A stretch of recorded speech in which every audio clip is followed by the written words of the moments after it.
নমস্কার। আজকের এই ভিডিওতে আমরা কথা বলবো এমন একটা দিক নিয়ে যা খুব কম মানুষই খোলামেলাভাবে আলোচনা করে।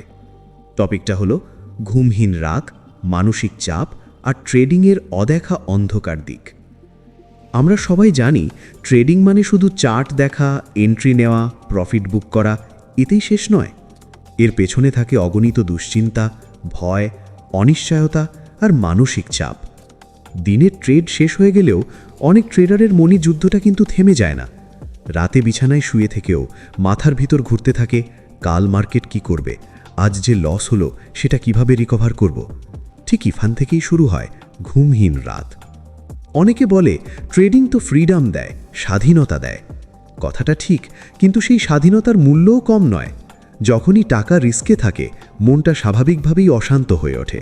একটা লসের দিন মানে শুধু টাকার ক্ষতি নয়, আত্মবিশ্বাসের ওপর আঘাত। তখন মাথায় আসে হাজারটা প্রশ্ন।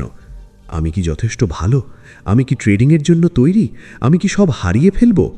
আর এই প্রশ্নগুলোই ধীরে ধীরে মানসিক চাপকে বাড়াতে থাকে। অনেক ট্রেডার রাত জেগে চার্ট দেখে, পরের দিনের জন্য প্ল্যান করে, আবার পুরনো ট্রেডগুলো রিওয়াইন্ড করে দেখে কোথায় ভুল হয়েছে।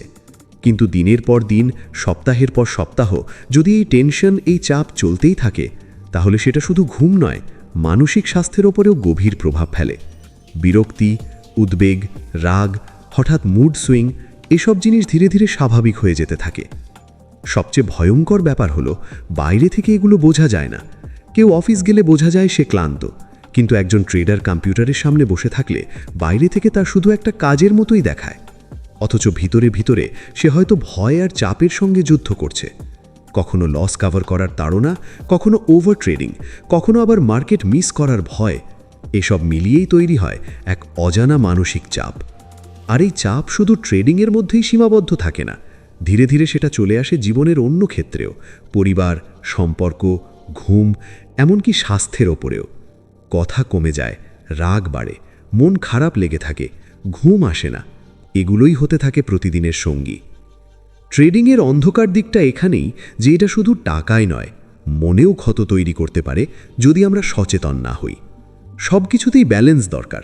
প্রফিট যেমন জরুরি, তার থেকেও জরুরি মানসিক শান্তি আর সুস্থ ঘুম। তাই মনে রাখবেন, ট্রেডিং হলো একটা প্রফেশন, জীবন নয়। আপনার মানসিক স্বাস্থ্য, আপনার ঘুম, আপনার শান্ত মন, এগুলোই আপনার সবচেয়ে বড় অ্যাসেট। এগুলোকে প্রোটেক্ট করতে না পারলে কোনো প্রফিটই শেষ পর্যন্ত কাজে আসবে না। নিজেকে সময় দিন, মাথাকে বিশ্রাম দিন, আর সবচেয়ে জরুরি, নিজেকে ভুলে গিয়ে কখনো ট্রেড করবেন না। কারণ টাকা হারানোর থেকেও বড় ক্ষতি হলো নিজের মানসিক শক্তি হারানো।